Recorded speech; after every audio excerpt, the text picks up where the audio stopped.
Thanks for joining us for CBN NewsWatch. I'm Wendy Griffith. Today, a dangerous trend growing internationally and right here in the U.S.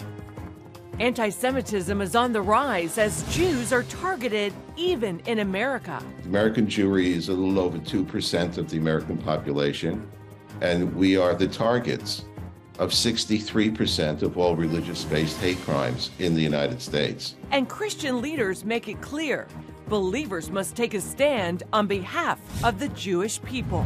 It's a sign of the times. Imagine a state with a digital identity program that could track what you do. It could be on its way in Europe. Critics say it could lead to a dictatorship. They control everything and they watch everything. This is the example of a tyranny. And why some warn Christians could be targeted by such a system. Here at home, a former news anchor moving to Washington because he felt called to run for Congress. And so it was a very scary leap. I've never done anything like that in my life, just to go out. But I felt God pushing me out this window, and he was saying, fly, trust me, fly. And I did it. We took that leap. We'll hear what this new congressman has to say about his priorities and his belief that it's time for us to reassert our trust in God. And how can you order Christmas presents from Israel? We'll bring you a look at two different stores selling gifts in the Holy Land. Zach's Gifts, it's a Jerusalemite Christian site. Now, after the 2 years of COVID, it has been the largest website in Jerusalem that provides Christian items that brings the Bible to life. The main goal for Artza is to connect people in Israel to people in America, is to connect people to the Bible, to the words, to the stories of the Bible. These stories and more today on CBN NewsWatch. This is CBN NewsWatch. We begin with the battle against anti-Semitism right here in America. There are growing calls for everyone from Democrats to evangelical Christians to take a stand against growing hatred towards Jews. And it was the focus at a White House roundtable last week hosted by Second Gentleman Douglas Emhoff. CBN White House correspondent Abigail Robertson brings us the story. As the first Jewish person married to a president or vice president, the growing problem of anti-Semitism is deeply personal to Second Gentleman Doug Emhoff, and he says everyone must stand against it. There's an epidemic of hate facing our country. Emhoff says the roundtable is only the beginning of the conversation. Let me be clear. Words matter. People are no longer saying the quiet parts out loud. They are literally screaming them. But right now, it's right in our face. What's happening now is it's visceral, it's real. According to a 2021 Pew Research poll, more than 9 in 10 U.S. Jews surveyed claim there is at least some anti-Semitism in America, and 3/4 believe there is more anti-Semitism now than 5 years ago. Globally, a 2018 CNN poll revealed 1 in 20 Europeans said they'd never heard of the Holocaust. Of those who have, 1/3 indicated they believe the Jewish people used the Holocaust to advance their position or to achieve certain goals, and 28% responded Jewish people have too much influence over global finance and business. The American Jewry is a little over 2% of the American population, and we are the targets of 63% of all religious-based hate crimes in the United States. Rabbi Abraham Cooper tells CBN News there's been a recent explosion of anti-Jewish hatred in the U.S. coming from influential people like the rapper formerly known as Kanye West, and he warns words matter. We're already a community that spends a lot of its resources to secure the safety of our Jewish schools, of simply walking to synagogue on the Sabbath. You coordinate with the local PD. And he says he welcomes the conversation hosted by Emhoff, but thinks Democratic leadership needs to do more. I also still await action by the Democratic leadership against members of the squad who have, from the congressional bully pulpit, expressed anti-Semitism and paid no price whatsoever for it. Johnny Moore tells CBN News evangelicals need to take action to combat anti-Semitism, too. It's not enough to feel good, to have a sentimental feeling about our Jewish neighbors and the Jewish community, about the state of Israel and attacks on the state of Israel, BDS and these other things. We have to actually do things too, and that begins with education. Leaders at the White House roundtable claim that for far too long, people have failed to take anti-Semitism seriously, and added that the time to act to curtail the surge is now, because later will be too late. Reporting from the White House, Abigail Robertson, CBN News. Thanks, Abby. Another important ruling on transgender surgeries. The 8th U.S. Circuit Court of Appeals has blocked attempts by the Biden administration to force religious hospitals and doctors to perform gender transition surgeries. The ruling was based on the conclusion that the transgender mandate would infringe upon federal laws that preserve religious freedom. This decision comes after 2 previous attempts by the Biden administration to force doctors to carry out transgender surgeries and abortions, even if these procedures violated their religious beliefs. You can find out more about this ruling on cbnnews.com. Well, more than 70 new faces will be on Capitol Hill when the new Congress is sworn in after the first of the year. While some new members might look to make waves and get wins for their home districts, Matt Galka introduces us to one incoming congressman from Missouri who believes he received a call to serve. Representative-elect Mark Alford didn't think he'd be here just about a year ago. He figured he'd still be behind a news desk, a place he's spent the last 20 years. But now he believes that all of that time spent in front of the camera was just God preparing him for his moment in Congress. It can be hard finding your way around the Capitol when you're the new guy. Everyone who's been here a while or been in politics, government says it's like drinking out of not just a fire hose, but a fire hydrant. Forget the hose. There's so much information coming at you. We met up with Representative-elect Mark Alford shortly after he won his Missouri midterm. It's just overwhelming. I get here, like the first day we get on the House floor. I mean, I never in my wildest dreams thought that I would be on the House floor, and come January 3rd, I will be there, and that will be my job. Alford's background is in television news. After reporting and anchoring in Kansas City for more than 2 decades, he felt like his voice wasn't being heard clear enough. I don't consider them conservative views. It was the facts. It was the other side of the story. It was what was missing a lot of times to give the story balance. That's when he started to reflect about his next move. And it started with prayer. And so it was a very scary leap. I've never done anything like that in my life, just to go out. But I felt God pushing me out this window, and he was saying, fly, trust me, fly. And I did it. We took that leap. I turned in my 2 weeks resignation. I went on the last day of our air, and I told the viewers, everything that I've done up to this point was to tell you the truth, because that's the only thing that matters is truth. And those were my last words, and then I filed for this office, announced our candidacy. He takes over for Congresswoman Vicky Hartzler. After getting some tips from her at the Capitol, he'll turn his focus towards issues in his district, including hardships being felt by rural Missourians. We need to make sure that our farmers are protected. And so with the Farm Bill coming up in 2023, I'm hoping to get on the Ag Committee to help push through a farm bill that's going to be beneficial for the American people as far as the food programs go, which makes up 80% of it, but also equally important for our farmers that need protection, that need crop insurance, that need Americans to get behind them and say, we believe in you. While Alford might not know his way inside the Beltway quite yet, he's confident in his guide. President Reagan said some 40 years ago, something to this effect: it's time for us to reassert our trust in God. It's time to realize that we need Him more than He needs us, and it's time to turn to God for the healing of America.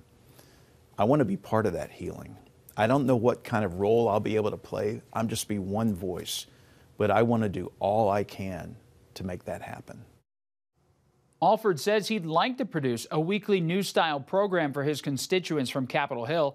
He'll be part of the 118th Congress that'll be officially sworn in on January 3rd. Matt Gelka, CBN News. Good for him. Good for him. Well, coming up, it sounds like something out of a novel about the end times, a way for a government to track your movements through a digital identity system. But it's not sci-fi. The plans are underway right now in the European Union, and it might even come to the U.S. We'll bring you the story right after the break.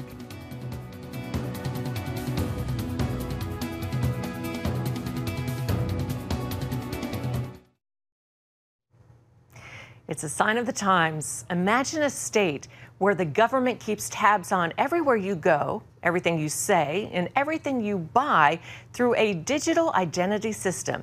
Sounds like communist China, right?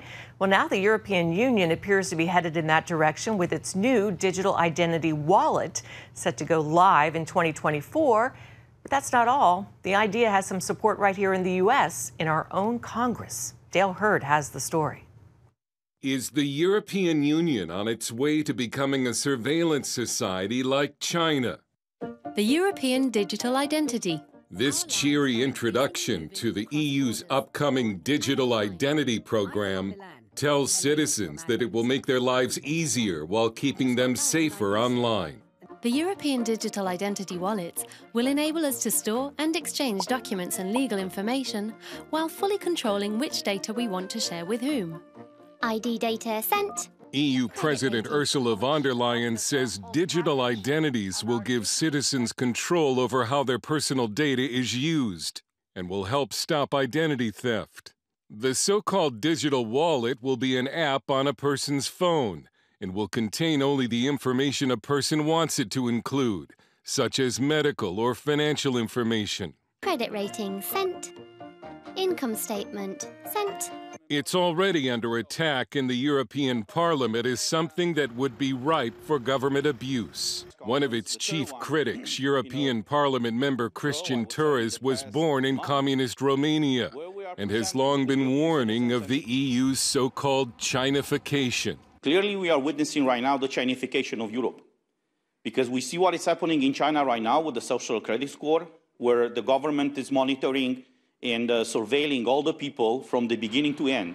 Everything that they do, everything, everywhere where they walk, they control everything and they watch everything. This is the example of a tyranny. The EU insists the digital identity program will be voluntary. Skeptics are wondering how long before it becomes mandatory. How voluntary is the European Digital Identity Wallet? But even more important, how voluntary will it remain in the future? Because the European Union always comes up with nice plans to eventually abuse it, to create more control. The EU's COVID passport was supposed to be temporary. Now Brussels wants to extend it until at least June of next year. COVID passports have been used to prevent the unvaccinated from crossing borders, entering grocery stores, using public transit, and even going to their jobs. It's helped fuel violent demonstrations, the likes of which Europe hasn't seen for decades. Some in Washington are urging Joe Biden to establish digital identities for Americans as a way of fighting identity theft. There's also support in Congress. The so-called Improving Digital Identity Act of 2020 never made it to a vote, but could be revived. We asked an expert on digital identities if they are indeed a necessary safeguard against identity theft. The director of engineering at the Electronic Frontier Foundation, Alexis Hancock, not only said no, but said digital IDs are more likely to encourage identity theft. I think this actually increases the attack vector. This makes you a bigger target in my eyes, especially if a government issued digital identity. When you have something on the internet for a long time, there's an increased potential of it being breached in some fashion because of this long-term storage. And when you're able to associate something like that with a particular person, you can pivot from that long-term identifier to other information about them and compromise, say, your bank accounts or compromise some sort of information about you. Not only are digital IDs coming to Europe, but in Italy, the cities of Rome and Bologna have begun social credit programs that reward citizens for behavior that officials think will fight climate change, like using a bicycle instead of a car. A social credit system could be easily incorporated into a digital identity. Austrian Catholic leader Alexander Chukowel says that in any European social credit system, Christians will lose because of their opposition to issues like abortion that the EU views as a human right. Therefore, I do not want the European Union to have the possibility to look into everything I do, everything I say, everything I have, and how I move and where I am at any time. Those systems are pushed by people who are highly anti-Christian. Torres warns that the EU's new digital ID is the next step in a process in which the government in Brussels will micromanage every aspect of people's lives. This is what makes the difference between a tyranny and democracy. When you know everything about what your government does, that's democracy. When the government knows everything about you, that is tyranny. Dale Hurd, CBN News. Incredible. Thanks, Dale. Well, still ahead. How can you experience a Holy Land Christmas without leaving your living room? We'll show you the gifts you can order from Israel when we come back.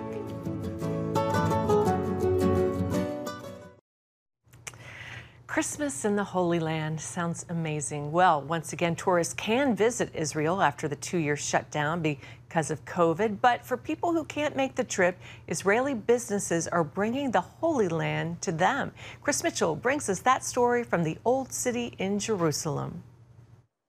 Here at Jerusalem's Jaffa Gate, Christian pilgrims and tourists are back. Israel's Ministry of Tourism says tourism is now back to near pre-COVID pandemic levels. But for many people, a visit here to the Holy Land is still a dream. That's where one shop here in Jerusalem's Old City comes in. Zach's Gifts, it's a Jerusalemite Christian site.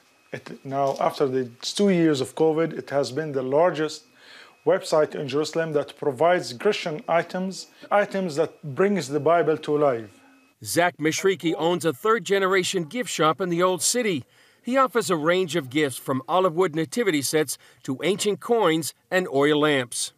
I want to communicate the biblical truth or the biblical stories, things that were found in our Bible. For example, when I sell the coin from the Jesus time, the coin of the widow's mite. This year I made this, 2 replica coin of the widow's mite. And I put on the top of it, it's your heart that matters, not your money. It's a biblical truth. God cares for our heart. He doesn't need any money. Workers here do, however, so while providing gifts with meaning, Mishriki also supports struggling Christian brothers and sisters. We need people who love Christ to be here.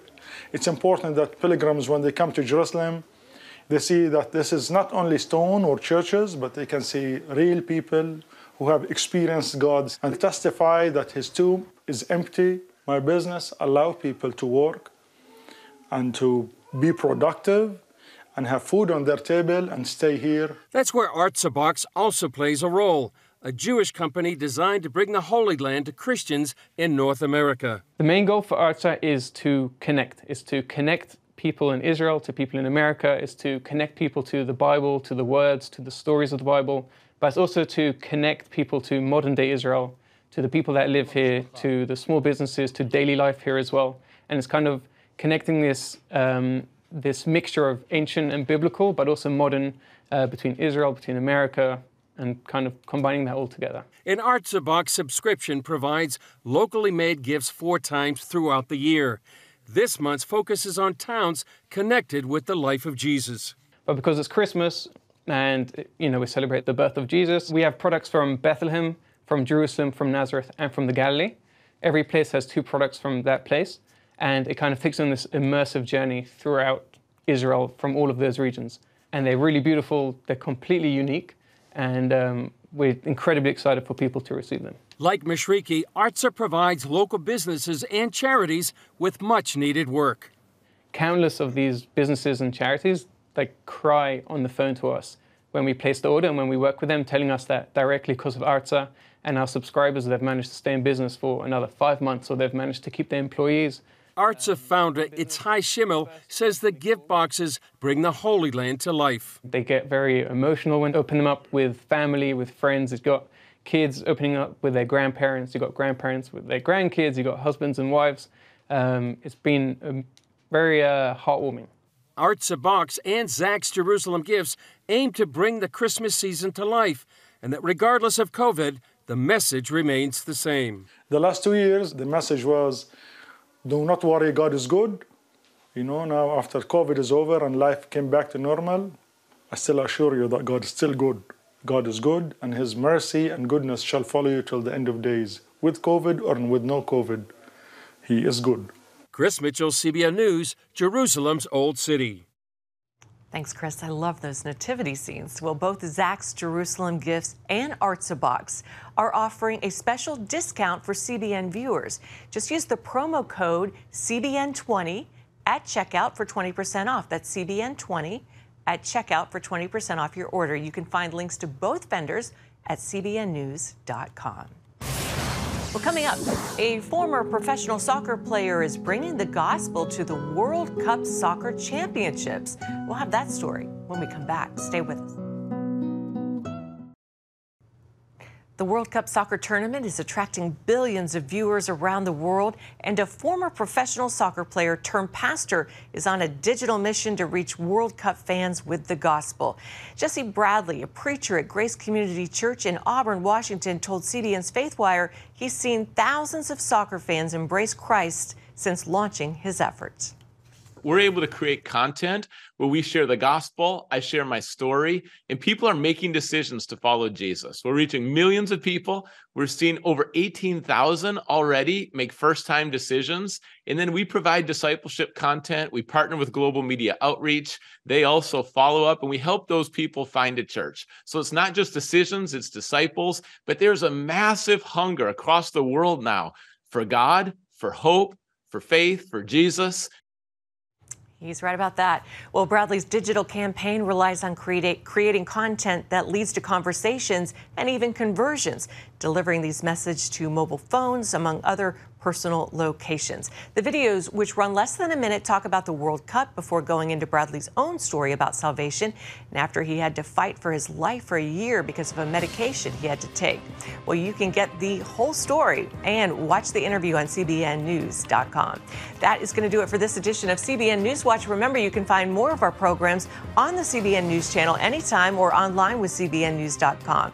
Also, tell us what you think about the stories you've seen today. Just email us at newswatch at cbn.com or reach out on social media. We hope you'll join us next time. Have a great day and God bless.